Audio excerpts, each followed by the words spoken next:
E galera, muito obrigado mais uma vez aqui. Hoje estamos com o Felipe, aqui no canal Bibliando. E se pudesse apresentar para a gente, Felipe? Beleza, paz, galera, tudo bom? Meu nome é Felipe Rodrigues da Silva, tenho 28 anos, sirvo a Deus aí cerca de 9 anos e estou aqui hoje para falar um pouco de Bíblia com o Tiago. Também espero que esse papo ajude vocês de alguma maneira a esclarecer alguns pontos que serão conversados e edificar sua alma, amém? Amém. Felipão, então você não nasceu em berço evangélico? Não, Ah, pensava que você tinha eu, nascido. eu já participei assim da congregação cristã quando eu era pequeno, não me lembro a idade mínima. Depois participei, se eu não me engano, é catequese, né? Que tem na Igreja Católica. Participei ali quase um ano. Quando foi para batizar, eu não fui nos últimos dias, né? Ah, Não tinha desejo. Na verdade, não foi nem fugindo do batismo, né? Porque eu nem sabia o que estava fazendo ali. Então, eu só parei de ir mesmo. E aí depois eu passei um período grande fora da igreja e vinha conhecer Jesus ali com seus 17, entre 20 anos, vai, dos 20 anos em diante, foi que eu conheci Jesus mesmo e estou até hoje aí. mas antes a sua família era cristã ou... Então, que eu me lembro, só um irmão meu, ele ia na congregação e Mas a você minha mãe ia na acompanhou? congregação, mas a minha mãe não era uma cristã praticante mesmo, sabe? Ela ia de vez em quando e participava com uma senhora chamada Dona Célia. Ela levava eu e a minha irmã mais nova.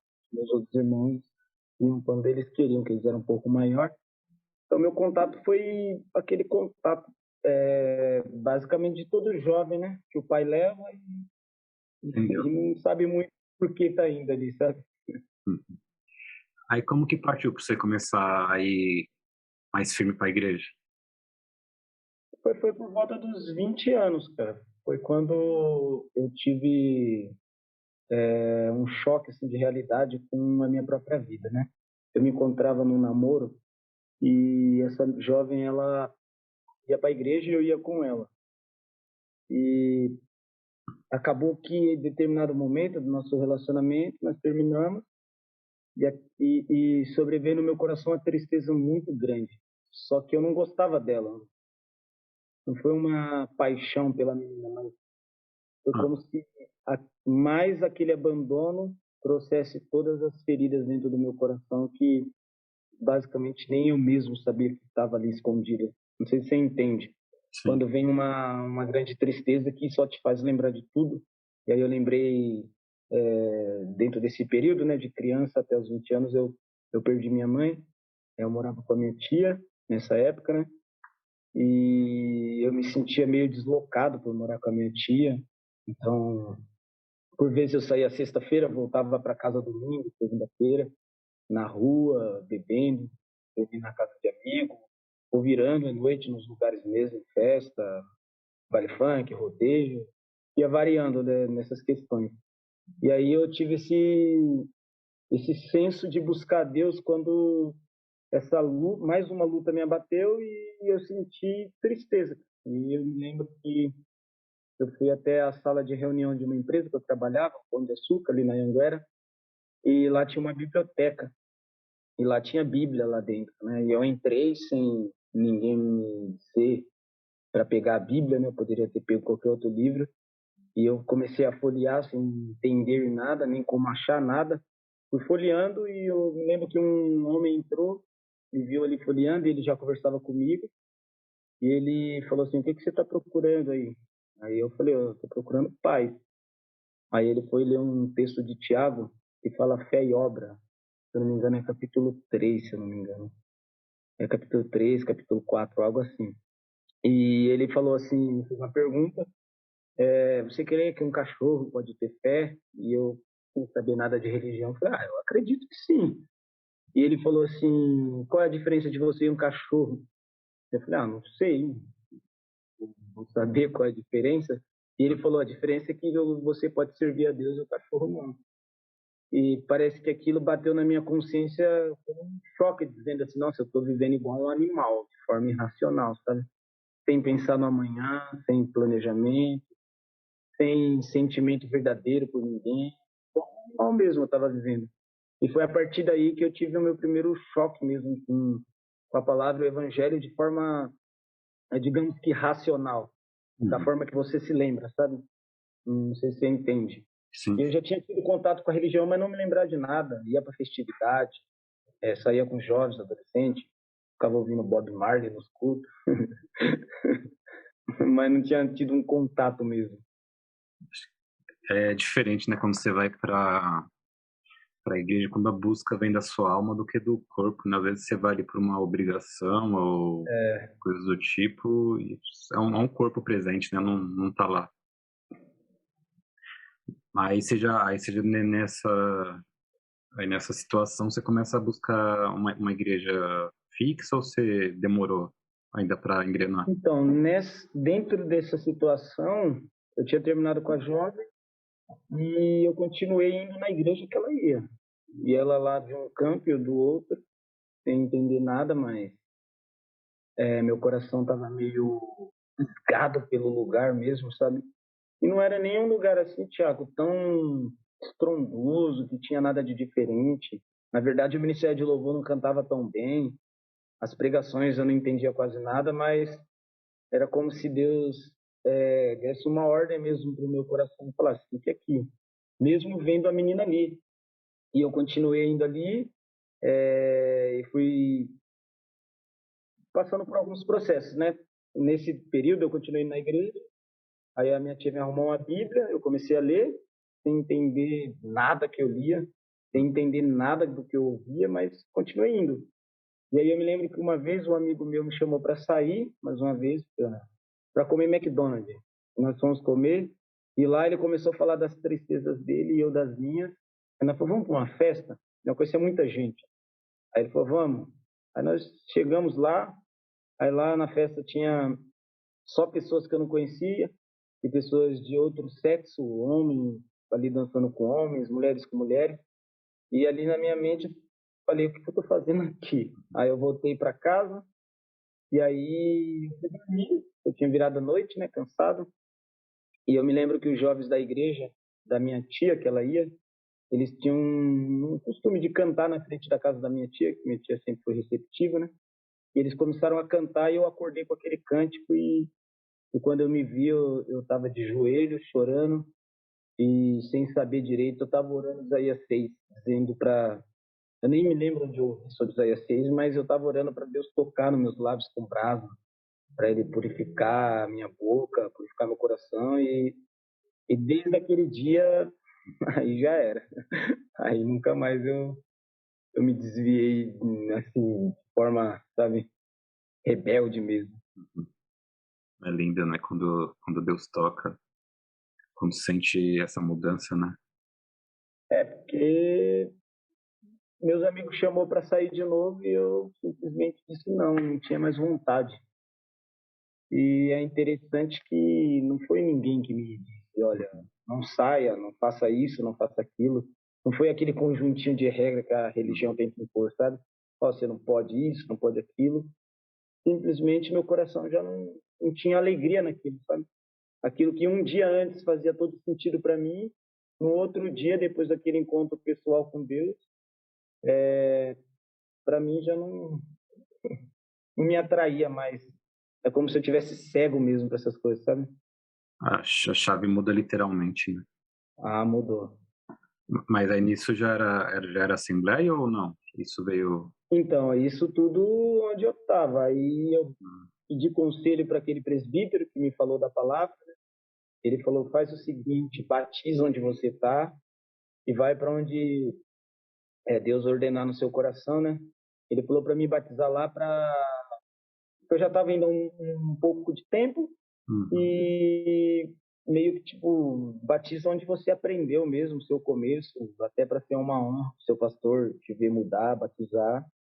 E eu batizei lá e quando eu batizei eu já tinha comunicado ao pastor, eu vou ir para a igreja onde meus parentes estão, que é a Assembleia de Deus, no Ministério de Perus, e ele me abençoou.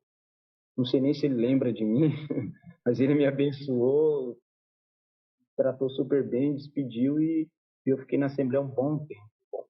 Faz um ano só que eu saí da Assembleia.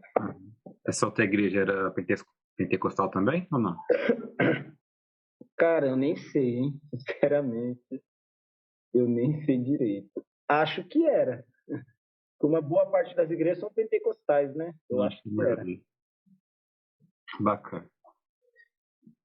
Aí nisso que você entrou para a Assembleia, sua mente foi mudando ou como foi para você esse processo? Então, foi um processo um pouco lento.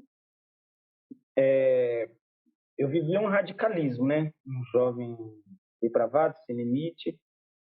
E quando eu me converti, eu fui para outro radicalismo no começo, que foi a da religião, né? Aquilo que eu aprendia.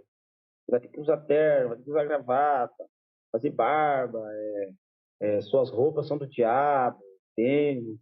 E aí foi indo nesse processo do que eu aprendia. E como meu coração estava em Deus, eu não achava isso um sacrifício para mim, sabe? Falar, vou ter que abandonar isso, abandonar meus amigos. Muito pelo contrário, aquilo para mim tornou-se um prazer. Sendo certo, sendo errado, eu fazia, porque na minha mente eu só falava, Deus, se terno te agrada, eu quero te agradar, eu vou usar terno. Se eu tenho que cantar hino da harpa te agrada, eu vou cantar só hino da harpa, Deus. Então, como eu não tinha conhecimento, foi um processo de renúncia muito grande de tudo que eu tinha vivido, né? Você para pensar, um fim de semana eu tô com meus amigos, no outro eu era crente. O nível de conversão do meu coração foi esse mesmo. No outro eu estava dizendo não, não vou ir. Eu estava dizendo em mensagens para uma jovem, eu não vou ir para a festa. E ela, eu queria te ver, tinha marcado para ficar com ela, tudo, sabe? Então meu nível de conversão foi esse nível de acabou. Mesmo sem entender nada de Deus, sem nem saber sobre Jesus, nem sabia que Jesus existia, que ele era Deus. Então, foi eu quero Deus e Deus ganhou meu coração e eu te sirvo aqui. Foi nesse processo de orar, de jejuar, aí eu fui discipulado, fui equilibrando muitas coisas, né? Também por conta do meu próprio desequilíbrio, daquilo que eu entendia, que às vezes nem era aquilo que a pessoa falava, mas falei, não, vou abraçar isso aí literalmente e vamos para cima. Então foi um processo meio lento, sabe? Uhum. E quando você chega na igreja, você já chega assim com uma sede assim de querer louvar, querer pregar? Você foi caminhando devagar para esses processos assim? Não, então, eu já cheguei praticamente pregando na igreja, porque dentro desse processo da empresa, lá tinha um lugar que os donos disponibilizou para fazer culto, lá na empresa, só que estava fechado. E aí eu e um outro jovem, chamado Gabriel Palermo, nós nos convertemos juntos. E juntou eu, ele e o presbítero, Gesiel. E aí nós falou, vamos fazer culto aqui na empresa. E aí nós fazíamos culto no horário de almoço, ali um culto de, eu acho que dava 20 minutos. Nós louvávamos um ou dois hinos da harpa e pregava. E aquilo foi enchendo a salinha, tinha vezes que não cabia de gente. Pra você ter noção. No horário de almoço, não cabia de pessoas, às vezes. Arrumamos Bíblia, arrumamos púlpito, pintamos a parede. Então, quando eu cheguei na Assembleia de Deus, eu já cheguei com a fama de pregador por causa dessa minha tia, porque ela estava muito feliz. Aí ela falou, oh, Felipe prega, Felipe prega, Felipe prega. Aí eu me lembro que eu já cheguei praticamente pregando. Não porque eu queria, mas, sabe, tipo, o Felipe prega. Mas tipo, foi tipo diferente para você quando foi pegar na igreja, para um público grande, de repente uma festividade, ou você já foi encarando já por já ter pegado o processo devagarzinho, foi acumulando pessoas, você já Não, foi. a minha primeira pregação foi num culto de quarta-feira ainda era na época. Assim, não é um culto cheio, não. No meio da semana, né? Você sabe como é que é. Uhum. Um culto mais vazio, mas basicamente foi o dia que eu falei assim, Deus, eu não nasci para ser pregador, não, porque foi horrível. Horrível, horrível, horrível. Falei nada com nada, fiquei muito nervoso, sem instrução nenhuma. Dormi chorando, falando, não, Deus, eu não nasci para pregar, não. Senhor. Só que eu não... É porque assim, Thiago, desejo de pregar, não sei se aquilo era um desejo, porque eu nem sabia sobre pregar, eu não sabia de nada. Eu estava fazendo tudo que me dava nas mãos e tudo aquilo que eu me sentia bem. Ah, vamos cantar? Tanto que eu não sou cantor, mas eu cantava. Cantava muito mal, assim, sabe, naquilo que diz respeito à música mesmo. Mas eu cantava, porque eu estou cantando para Deus, eu estou fazendo a obra de Deus. E, você vai pregar. Eu, beleza, prego, mas a palavra acabou com 5 minutos e me deram 30. Então eu falei, meu Deus, e agora? O que eu faço? Foi horrível, foi horrível. Mas é também Mas, foi? essa pregação não tão boa assim da sua época como boa, né? Isso também que eu acredito que te ajudou a evoluir, né? Que acredito que com isso você queira de buscar mais da palavra, para aprender e tal. Ah, sim, porque na época o pastor foi muito sábio, né? Ele percebeu que eu não fiquei satisfeito. E quando eu sentei na hora, ele falou assim: só glorifica a Deus, fica em paz. E como eu te disse, né? Graças a Deus eu tive líderes que me discipularam, né? Líderes de jovens, e eu comecei a andar com eles no culto no lar. Aí nos cultos nos lares foi mais fácil, né? É menos pessoa, é menos tempo, é menos pressão. E aí eu fui aprendendo a falar, né? Primeiro a falar. Fui falando, comunicando, depois, e sempre com uma fome, uma sede por Deus. Então, é que eu não buscava, eu não lia a Bíblia para encontrar um sermão, sabe? Eu lia a Bíblia para encontrar Deus. Eu não orava para falar, Deus, me dá poder, me dá isso. Só orava, buscava mesmo, falando, Deus, eu quero te conhecer. E me falaram que eu preciso ler a Bíblia. Então, é isso aqui que eu vou fazer. E aí eu devorava a Bíblia mesmo. Então foi a partir disso. Foi mais um processo de fome, sabe? Não foi tanto algo de tipo, fui chamado para isso ou aquilo. Foi naturalmente, né? Não foi algo que foi imposto, que você pensou, não, isso é bonito, eu vou correr atrás. Tudo foi natural com você, né? Parte. Não era um glamour querer estar no púlpito, sabe? Não foi isso, não. E quando você decide se mudar de igreja novamente? Foi por algo que você não gostava, a visão da Bíblia? Então, nesse caso foi muito pelo chamado de Deus mesmo na minha vida, né? Eu senti que já tinha dado o meu tempo no lugar, sabe? Eu já tinha me desgastado ali e eu percebia que as pessoas já não recebiam mais aquilo que eu estava ministrando e a forma que eu ministrava já não encaixava mais na visão da igreja. Então, eu entendo que precisa ser respeitado os costumes do lugar, a visão do pastor, a visão dos que plantaram a igreja. Então, eu já não me via mais um assembleiano clássico, sabe? Aquele assembleiano mesmo que está ali porque deve é da visão assembleiana. Então, o Espírito Santo foi me guiando e eu fiquei quase 2 anos orando, falando, Deus, qual é a sua vontade? Eu já não era feliz, sabe, com o lugar, meu coração já não estava satisfeito. Não porque o lugar seja ruim ou bom, mas era algo muito. Eu entendo que é muito do meu coração, era muito do meu coração e do propósito de Deus mesmo, para não querer reclamar do lugar, sabe? E na verdade ali foi toda a minha escola, né, para tudo. Ali eu liderei jovem, liderei adolescente, ajudei um período em missões, fui co-pastor. Então tudo que eu sou como ministro foi a partir da Assembleia de Deus e dos meus líderes, né? Então, eu creio que foi um chamado mesmo, tanto que nesse período de 1 ano eu cresci demais mesmo, sabe? Meu coração meio que desafogou, minha alma estava oprimida dentro de mim e eu comecei a entender algumas coisas, né? Como Deus falou para Abraão, né? Sai do meio da sua parentela e vai para onde eu te ordenar. Então, eu senti no meu coração que Deus estava me chamando para sair do conforto, sair do lugar onde basicamente eu já tinha estabelecido o nome. Né? Então foi mais isso, chamado mesmo disso. Acho que também cada caso é um caso, né? E cada pessoa vai se adaptar a um lugar. E de repente você precisava dessa mudança, né? Para agregar almas, para pregar. e tudo mais.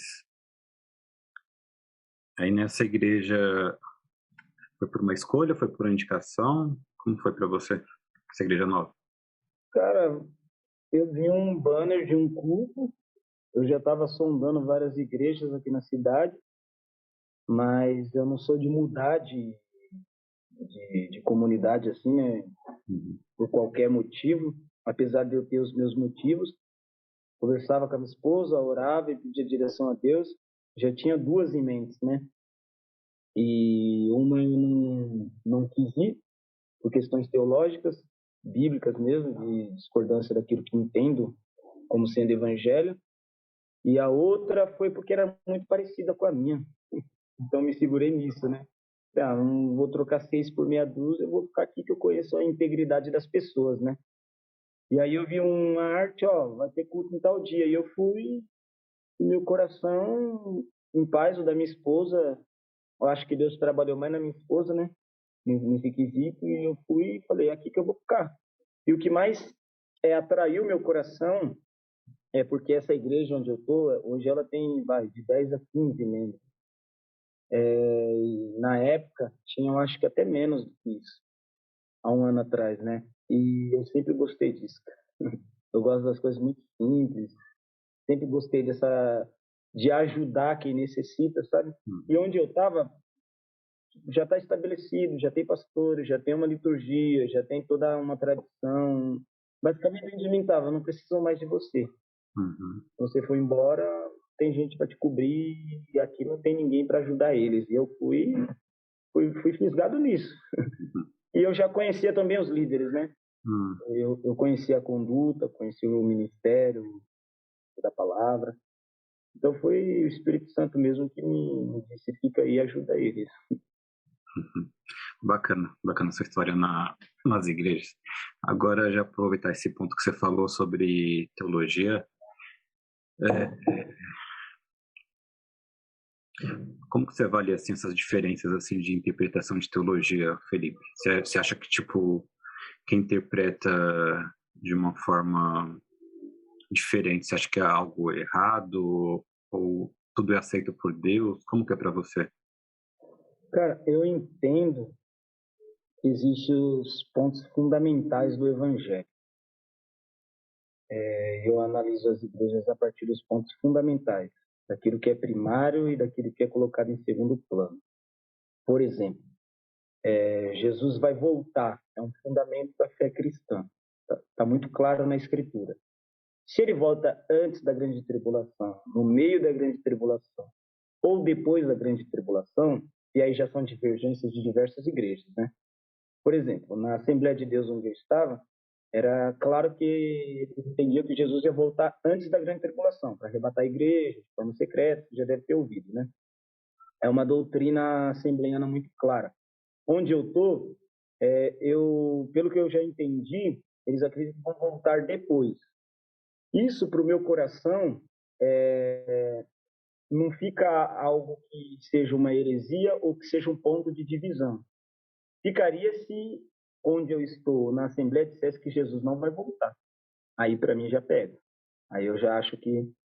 Você entende? Sim, sim. Outro ponto teológico, assim, de fundamento da fé. Jesus é Deus. Eu entendo que Jesus é Deus, encarnou como homem, viveu como homem, morreu, ressuscitou.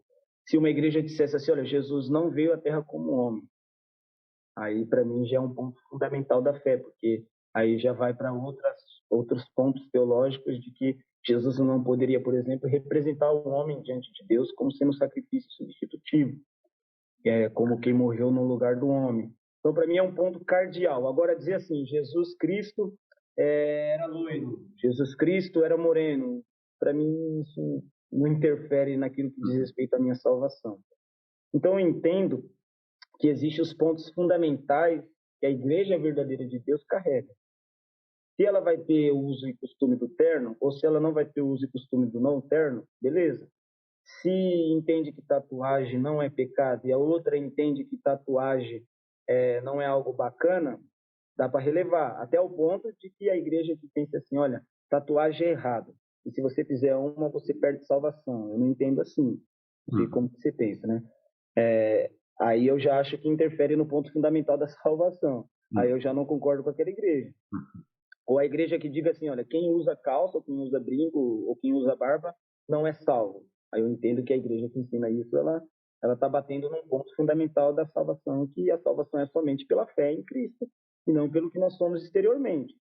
Então, eu entendo que esses pontos e divisões existem naturalmente, porque, não sei se você concorda, Tiago, ninguém tem a revelação plena da verdade de Deus. Não dá, cara.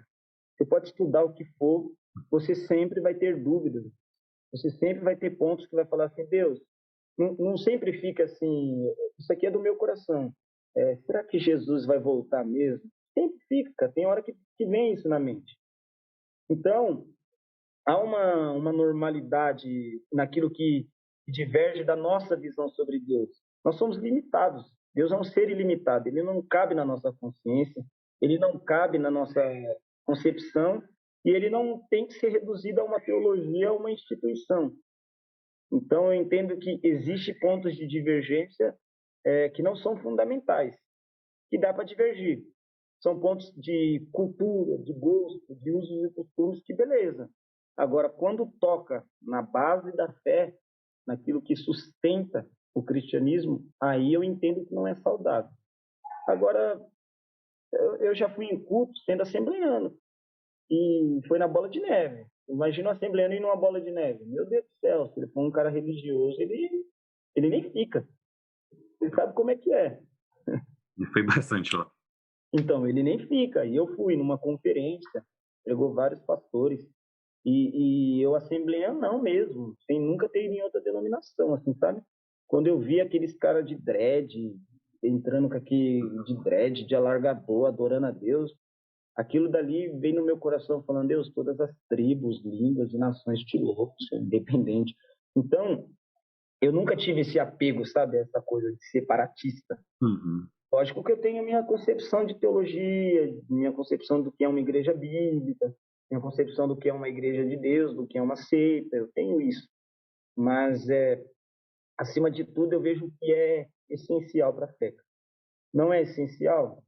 Você não está tocando naquilo que é um fundamento, uma base? Cara, vai embora. Beleza? Se isso para você não fere o que a Escritura deixa claro, tem coisas que estão muito claras na Escritura.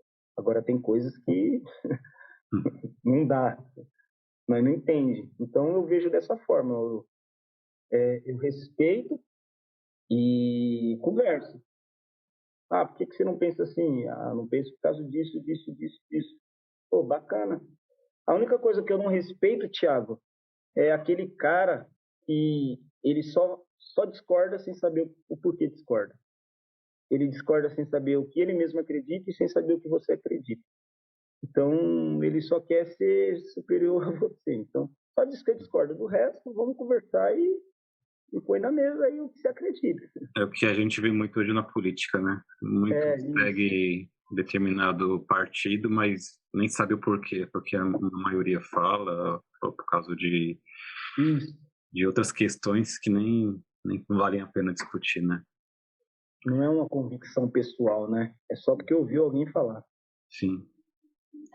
É nisso que você, de interpretação, tipo, dons de línguas, essas coisas, você crê, você fala? Eu creio que são para hoje. Para hoje? Creio que são para hoje. Creio que hoje eu estou numa crise, assim, né? Porque na Assembleia se crê que você só pode receber os outros dons se você falar em línguas, né? E eu não consigo ver a Bíblia dessa forma, entende? Eu não acho que tenha que ter esse passo só posterior ao falar em línguas. Eu entendo que dom, como é revelado em Coríntios, é dado a cada um pelo Espírito Santo conforme a necessidade da igreja, entende?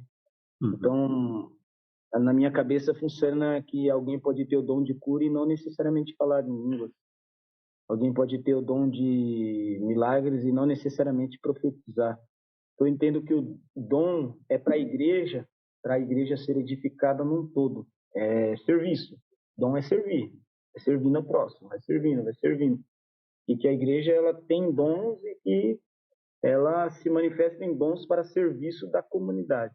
E eu me movo nos dons, cara. Oro em línguas, falo em línguas, e procuro fazer aquilo que Paulo diz, né? Com ordem, com decência e com uso para edificação do próximo. Então, se não vai te edificar, não tem por que eu falar a língua do seu lado. Eu penso assim, entendeu? Não vai edificar, não tem por que eu elevar a minha voz num culto e ficar falando em língua de forma desordenada e até descontrolada, como nós vemos em alguns casos.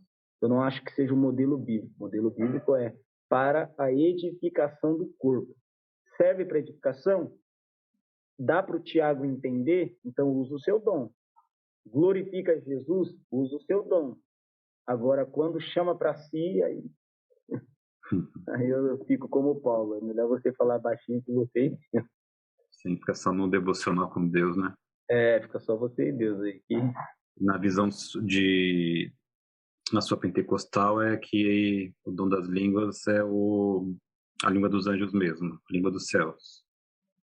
Não é tipo uma língua, acho que na presbiteriana que pega bastante isso, né? Que tipo, a dom de língua seria quem não sabe falar, irmão, falar, coisas do tipo. Então, até onde eu estudei, tem 3 tipos de línguas, né? Até onde eu entendo. Basicamente aquela língua de Atos 2, né? Que ali fica muito claro que é idioma, né? Não tem como falar que é língua de anjo, coisa sobrenatural, até porque as pessoas ouviram falar da grandeza de Deus, cada um nas suas línguas, né? E tinha diversas nações ali. Eu entendo que existe aquele tipo de língua espiritual que é interpretável, tanto que tem o dom de interpretar línguas, né? E aí eu acredito que não é essa língua de nações, até porque senão não haveria necessidade de um dom para interpretar, né? Uhum. E eu entendo que existe aquela língua da oração mesmo, sabe? Que é o orar no Espírito. Então eu vejo dessa forma. Posso estar errado. Então eu estou crescendo nessas questões, mas esses 3 tipos de língua que eu consigo enxergar na Bíblia de forma assim mais clara, sabe? Felipão, vou até tocar no assunto contigo. Acho que não sei se foi ontem, eu estava vendo que hoje a geração dos mais jovens, né, nascidos no final dos anos 90 em diante, é uma das gerações que menos é religiosa, menos crê em Deus, que seja católico ou protestante. Você tem assim, uma visão assim, formada por que chegou nesse ponto? Porque durante uma época o protestantismo foi se expandindo, expandindo, expandindo, e agora parece que está chegando num momento de renovação, mas que também está caindo muito, cegando muitos, mas está parece que uma transição, né, agora, nesse momento. Então, eu entendo por profecia, Paulo diz, né, a Timóteo, que nos últimos dias muitos apostatarão da fé. Então, é um ciclo que, entre aspas, seria comum nos últimos dias, né? Até pelo avanço da tecnologia, escândalos, como Jesus mesmo disse, por essa disseminação de divisão dentro de várias teologias mesmo, do que você disse. Então, isso cria o quê? Uma instabilidade na religião, né? Eles brigam entre si, eles não falam a mesma linguagem. Então, isso produz insegurança no ouvinte. Esfriamento espiritual, como diz na Bíblia, o amor vai se esfriar, pelo amor de muitos se esfriar, a iniquidade vai avançar. Então, eu entendo que o primeiro ponto de entendimento na minha cabeça é por profecia, daquilo que Deus profetizou que naturalmente aconteceria, seja por Jesus, pelo apóstolo Paulo, pelo apóstolo Pedro. Então, eu entendo que seria um processo comum da humanidade, até por conta da depravação do próprio coração. E aí, dentro disso, eu entendo mais 2 meios pelo qual entrou esse esfriamento, essa incredulidade. Se eu não me engano, eu não vou me lembrar a data, eu sou ruim de guardar a data. Eu estou até baixando aqui sobre o que aconteceu no século XV, do humanismo, que foi um movimento intelectual que se iniciou na Itália e trazia o homem como sendo o centro de tudo, e não mais Deus. Então, o humanismo, ele fez o quê? Ele entrou na igreja e ele trouxe o homem para o centro, tirou Deus do centro. Então, eu entendo que esse é um ponto que, assim, Satanás usou muito forte. Por quê? Porque agora você vê que as igrejas que antigamente velavam pela vontade de Deus, e se você estudar um pouco de história da igreja, eu estudei pouco, mas as igrejas antigamente não se importavam, né, com o que as pessoas diziam sobre o culto. Por exemplo, esse louvor ele não é tão agitado. O pastor tem que falar menos tempo. Por quê? Porque os pastores eles se preocupavam com a vontade de Deus. Eu estou agradando a Deus? Estou, não estou? Isso é o que me importa. Porque eu não estou atrás de resultados, eu estou atrás de fidelidade. E com a entrada do humanismo, assim, na cultura, na igreja, em todos os aspectos da sociedade, o homem foi virando centro. Então, agora o cântico é feito para o homem. Para quê? Para agrado do homem, para o bem-estar do homem. A igreja foi começando a ser projetada para o bem-estar do homem. Tudo foi feito para o bem-estar do homem. E aquilo que era natural começou a tomar como ponto de idolatria. Por exemplo, quando se pensa sobre cadeiras melhores, estacionamentos melhores, uma igreja melhor localizada, passou-se a pensar isso não como meio de evangelizar, mas como meio de agradar somente o homem. Se o homem não estiver confortável na casa de Deus, para nós não serve. Então começou a haver o quê? Não havia mais aquela estabilidade, aquela linha reta. Vivemos para a glória de Deus e para agradar a Deus. Aí começou a inventar todo tipo de loucura, cara. Seja na música, mudou o sermão, a pregação que falava sobre pecado, que é algo muito comum na Bíblia, começou a trocar, porque se o homem é o centro e o homem não quer ouvir sobre pecado, porque ninguém quer ouvir sobre pecado. Isso faz parte até do meu próprio coração. Eu não quero ouvir sobre os males do meu coração. Eu não quero ir para um culto e ser repreendido. E aí o humanismo, o homem tomando o centro, começou a trazer o quê? Teologias, ensinos, e, consequentemente, tudo isso produz incredulidade. Porque agora, Tiago, eu entendo que o Deus que é o centro de todo o universo, o Deus que é revelado a partir da Escritura e a partir do Cristo, ele já não é amado. Aí cada um começou a fazer o quê? Criar o seu próprio Deus. Criar o Deus que me serve. Você vê muita igreja fazendo o quê? Campanha, vendendo isso, vendendo aquilo. Por quê? Porque as pessoas querem cura. Vocês querem cura? Nós oferecemos. Vocês querem uma igreja com música? Nós oferecemos. Vocês querem uma igreja que tenha culto pet? Nós oferecemos. Porque o centro é vocês. Então a igreja passa de um lugar que glorifica a Deus, que expõe o ser de Deus, para um balcão.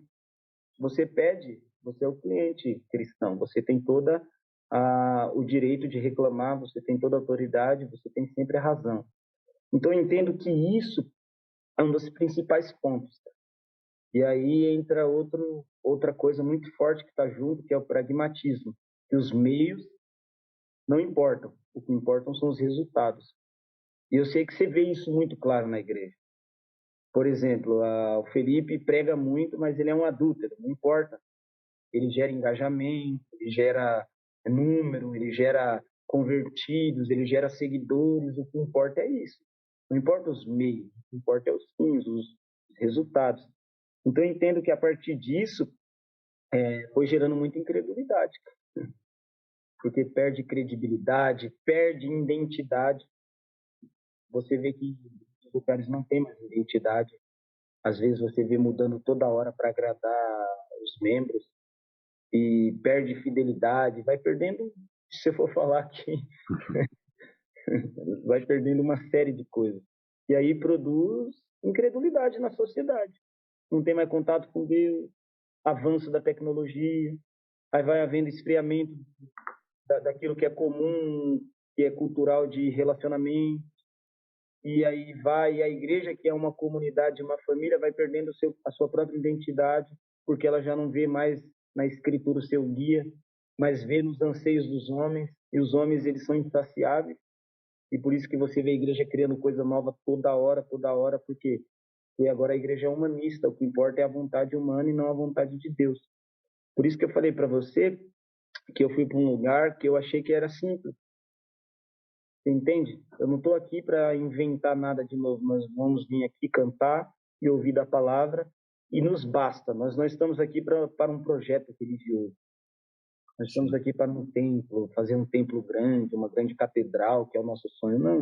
Nós estamos ali porque nós queremos cantar a Deus e ouvir a palavra de Deus. É muito simples, entende? Então, na minha visão, é isso. Eu tenho até alguns amigos que são ateus, não são muitos, né? E em conversa com eles, o que eles mais tocam, Tiago, é por que Deus permitiu o mal entrar no mundo e pastor ladrão. É isso. Por quê? Porque perde a própria característica da igreja, que é um povo santo, diferente, equilibrado, amoroso, misericordioso. E quando você vira um religioso morto, você perde tudo isso. Mas esse lado do ateísmo eu conheço bem. Oi? Esse lado do ateísmo eu conheço bem. Metade é por decepções, né? Isso. E uma outra metade é porque simplesmente vê e simplesmente acha até ilógico, né? As pessoas seguir alguém que tá furtando elas, vai vendo que só acompanha as coisas pela mídia e tal.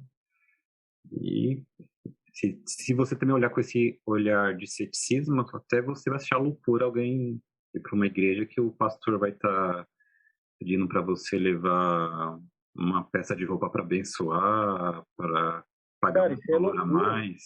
Isso é loucura. Já pensou, Thiago? Mas vai lá no culto, o cara derrama um balde de óleo no outro. Isso é loucura, cara. Não tem sentido. Eu acho que não faz muitas semanas eu estava procurando uma rádio no carro para ouvir. Aí era uma rádio evangélica. Eu falei, vou deixar para ouvir o que estão falando. Aí falou lá que tal fulana tinha sido abençoada porque ela pagou um carnê de não sei quantas prestações para Deus abençoar ela.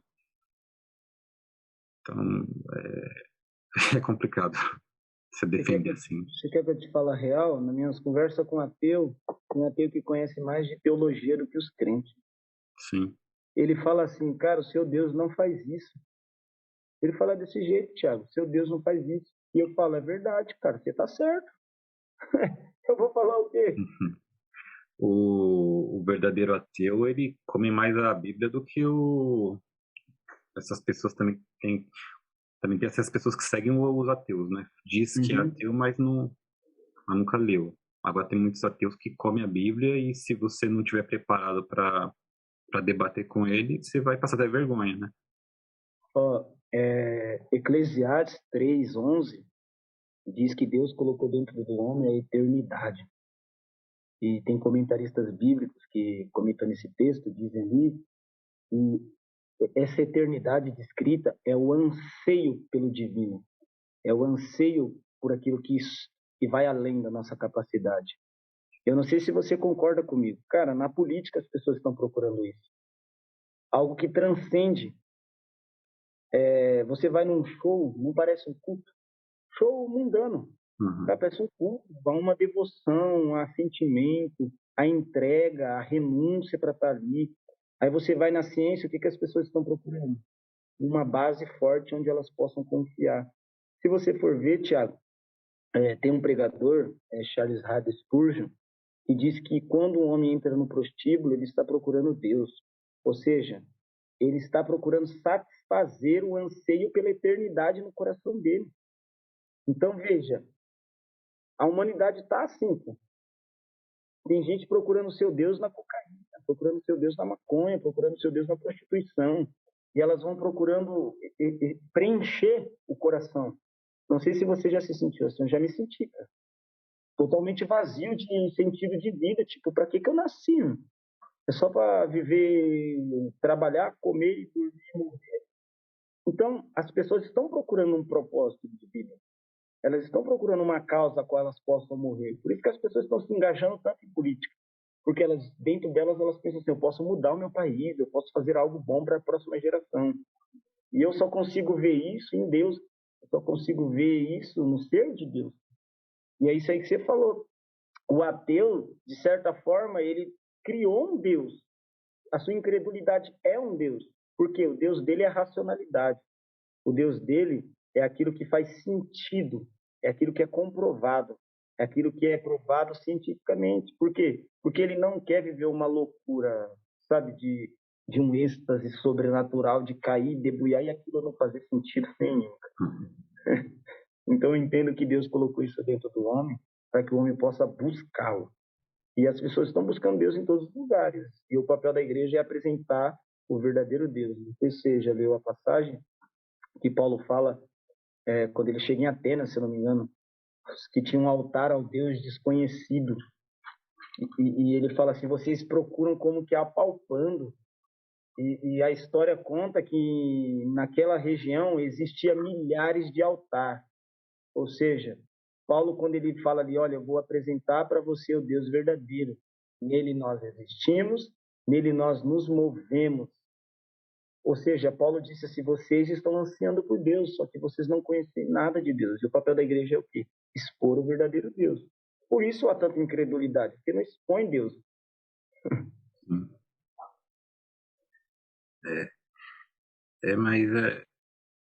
Mas acho que é também muito disso que você falou sobre até o próprio cristão, né? A maioria dos cristãos não procura estudar a palavra, né? Alguns até vai, acho que em todos os cultos possíveis, mas não tá tentando absorver o que o pastor tá pregando, o que o irmão tá pregando. É claro que ninguém vai lembrar de todos os cultos que vai. Acho que poucas pessoas vão ali com o coração aberto para estar recebendo, né? Felipão, para finalizar aqui, falando bastante coisa, faça mais um pouquinho sobre sua igreja. A igreja, ela é em São Pedro mesmo? Isso. Ela está localizada em 2 pontos, né? Na cidade de São Pedro e em Carapicuíba, no Ariston, ali de frente ao Gica Supermercado. E é uma comunidade nova, tem 4 anos apenas, né? Em cidade de São Pedro tem apenas 1 ano. Então, se alguém desejar visitar, nós ainda estamos em construção de pensamento e da nossa teologia também, né? Temos os pontos. Pode falar. Mas aí, tipo, tá limitado a só você, a igreja de Carapicuíba ali, do Ariston e vocês, ou você tem, tipo, ideia de células, coisas do tipo? É porque na nossa igreja, aquilo que vocês chamam de célula, nós chamamos de culto no lar, né? É a mesma coisa, entendeu? Então, tem os cultos no lar também, e evangelismo. Hoje mesmo está tendo encontro de casais lá na igreja. Eu não pude ir porque é lá em Carapicuíba, né? E aí tem culto com os jovens, vai ter também Empreendedores do Reino, que é um evento que o pastor criou para poder incentivar quem trabalha por conta, sabe? E a partir disso ele dá instrução mesmo profissional e tenta ajudar pessoas nesse sentido de ser independente financeiramente. Então não tem tanta atividade, são 2 cultos semanais, quinta, domingo, nas terças o culto no lar, lá em Carapicuíba, e aqui em Cidade de São Pedro nas quartas-feiras, às vezes quando tem, não tem toda quarta ainda não. Bacana. Como que é?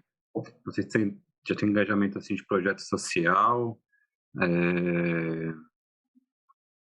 Como que é, tipo, o pastor, ele é independente, ele precisa da ajuda da igreja? Como que funciona a igreja?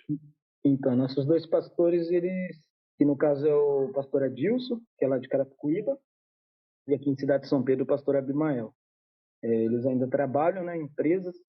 O pastor Adilson, ele é empresário, então ele, até onde eu sei, né, ele gerencia a Jaicar, se eu não me engano, que é uma empresa que vende peças para carro, lá em Carapicuíba mesmo. E o Abimael, ele trabalha em manutenção, se eu não me engano também. Ele trabalha em manutenção aqui no Polvilho mesmo, perto da cidade de São Pedro. Então, hoje eles ainda não vivem em tempo integral para a igreja.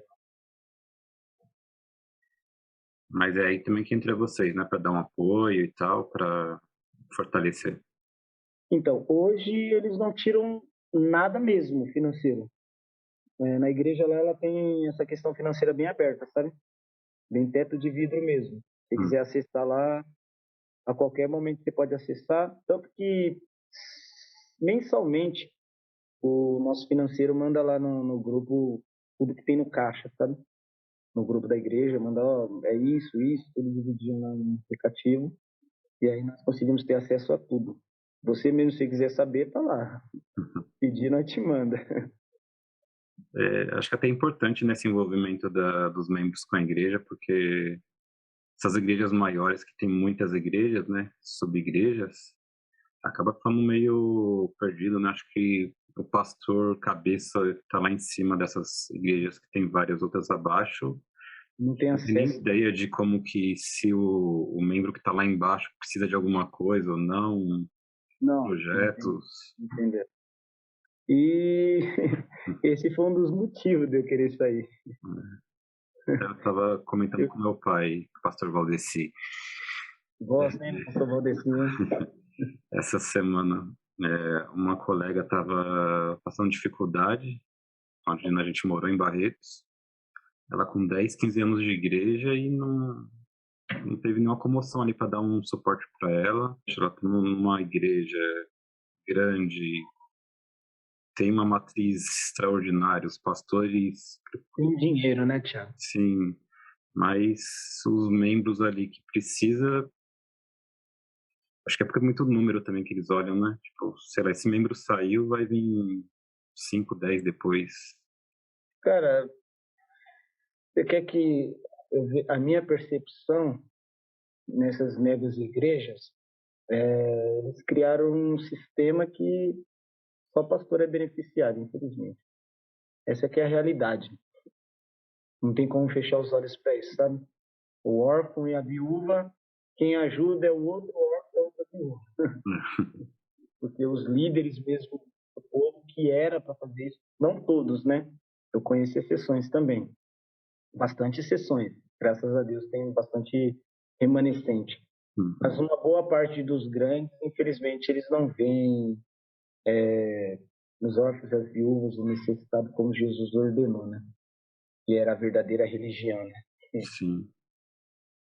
Acabou virando um business só para eles, né? Virou porque é que é tanta atividade, Thiago, que não tem mais relacionamento. É muita atividade, é muita agenda, é muito culto, é muito templo, é muito show, é muito tudo, sabe? E aí você não consegue parar diante de uma senhora necessitada, e às vezes nem financeiramente, necessitada de atenção. Uma oração, né? De uma oração, de um abraço. Eu me lembro uma vez que, se quiser cortar também, acabou, você pode cortar, tá? Tranquilo. Tô conversando, para mim tá bom, eu tô conversando. Eu me lembro de uma vez que eu tava muito mal na igreja aqui, na Assembleia. E eu não tava com vontade de ir no culto, cara.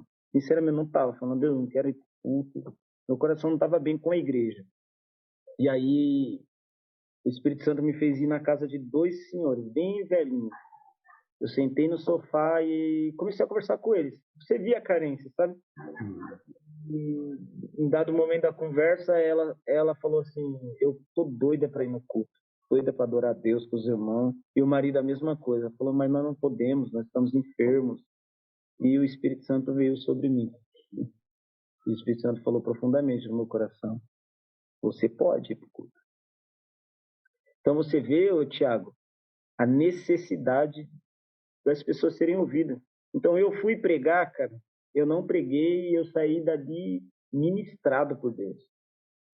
Só pelo desejo. Então, infelizmente as igrejas perderam relacionamento, sabe? Saber da necessidade do outro e aquilo te tocar mesmo. Já vi vários casos, fala da necessidade de um oprimido e cada um vai para sua casa, tá tudo certo. É difícil, cara. Felizmente. Bom, Felipe, acho que a gente for colocando pautas aqui, não parar, né? Tá ótimo. Fechar então. Valeu, Felipão. Obrigado, irmão. Deus abençoe. Fica com Deus. Curte, deixa o like, se inscreva.